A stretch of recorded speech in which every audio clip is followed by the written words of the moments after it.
Hello दोस्तों, नमस्कार। कैसे हैं आप लोग? आप लोगों को गोवर्धन पूजा की ढेर सारी शुभकामनाएं। भगवान श्री कृष्ण आपके जीवन में अपना आशीर्वाद बना के रखें। आप लोगों के घर में जो है सुख समृद्धि बढ़ती चली जाए और आप लोगों के पास इतना धन हो कि आप जो है गोवंश की सेवा करें, उसके संरक्षण के लिए कार्य करते रहें। यही मेरी आप लोगों से कामना है। देखिए, गोधन कहा जाता है। गोधन का मतलब होता है कि गायों को भी जो है धन की तरह पहले माना जाता था। हम लोगों के पशु जो हैं हमारी समृद्धि का प्रतीक होते थे।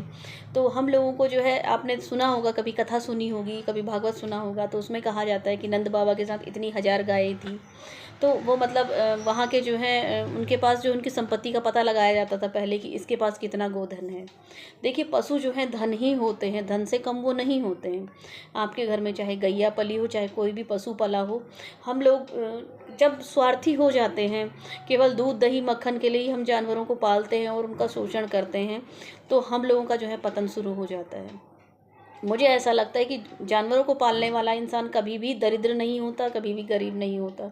आप किसी जीव को खिलाइए, आपकी संपत्ति बढ़ती चली जाएगी। ये मैं प्रैक्टिकली कह रही हूँ, ये मैं केवल ज्ञान नहीं बांट रही हूँ, ये प्रैक्टिकली बात है। आप किसी कुत्ते को खिलाइए, आपकी संपत्ति बढ़ती चली जाएगी, आपके सारे रोग दूर हो जाएंगे। क्यों ना हम लोग जो है जीवों को भी अपने परिवार के सदस्य की तरह ही पालें, अपने घर पे रखें। और अगर मैं ये बात मैं अगर कहूँगी तो लोग कहेंगे कि हम लोगों के पास समय नहीं है, हम लोग कब पालें उनको। आप पालिए मत। जो गायें सड़क पे हैं आप उनको रोज़ फीड कराइए। जो आपके घर में है वो आप उनको खिलाइए। ज़रूरी नहीं आप उनके लिए रोटी बनाइए, आप उनको ब्रेड खिलाइए, उनको गुड़ खिलाइए, उनको आटा डाल दीजिए, सूखा आटा पानी में मिला करके। लेकिन जानवरों की सेवा कीजिए। और अगर सड़क पे भी नहीं कर सकते तो जहाँ गौशालाएँ बनी हैं वहाँ कुछ डोनेट कर दीजिए।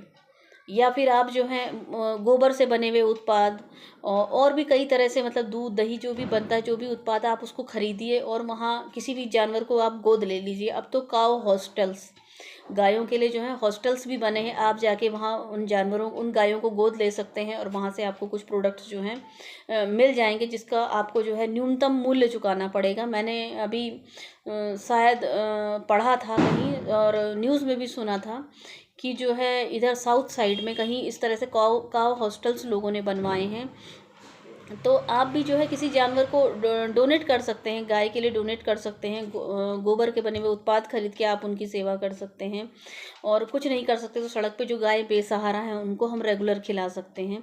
मैं तो रेगुलर खिलाती हूँ। मैं गोधन के दिन ही गायों की पूजा नहीं करती हूँ, मैं रोज़ गायों को खिलाती हूँ। मेरे घर के दरवाजे पे एक नाद लगा है जिसमें हम लोग, हमारे घर का जो आटा होता है वो उसमें डालते हैं, पानी मिला के उसमें गाय आके खाती हैं उसे। और उनके लिए हम पानी रेगुलर भरते हैं पीने के लिए। कोई भी प्यासी गाय आकर उसमें पीती है।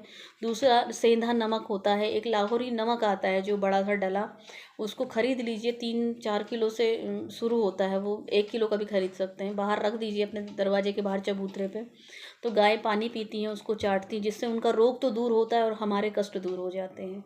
इसलिए गायों की सेवा कीजिए, क्योंकि 33 प्रकार के देवता उसमें वास करते हैं और उसको देखने मात्र से हमारे शरीर की नेगेटिविटी दूर हो जाती है। उसको एक आजकल अभी कुछ दिन पहले ही मतलब ट्रेंड में था कि काव हग डे, गाय को गले लगाइए। अरे भैया, गाय को रोज़ प्यार कीजिए। गले लगाने का क्या मतलब है कि एक दिन मनाएंगे तो ही हम उनको गले लगाएंगे? गायों से प्यार कीजिए, ऐसी बात नहीं। जहाँ भी गाय मिलती है वो होती ही इतनी सकारात्मक है कि उसको देखते ही ना एक अच्छी सी वाइब्स आती है। मेरे दरवाजे पे तो सुबह सुबह गाय रोटी खाने आती है, तो मुझे उसको देख के बड़ा अच्छा लगता है। उस दिन मेरा पूरा दिन बहुत अच्छा बीतता है। और मैं सुबह उठते ही, मेरी जो है सेवा शुरू हो जाती है। सुबह उठते ही मैं उसके लिए बाहर पानी भरती हूँ और उनके लिए खाने के लिए जो रोटी होती है सुबह बनाती हूँ तो उनको खिलाती हूँ। ठीक है दोस्तों, गोवर्धन पूजा की आपको फिर से बहुत सारी शुभकामनाएं। और भगवान आपको सद्बुद्धि दे और जीवों के प्रति जो है आपका जो है रवैया सकारात्मक हो, यही मेरी कामना है। बाय दोस्तों, मिलते हैं।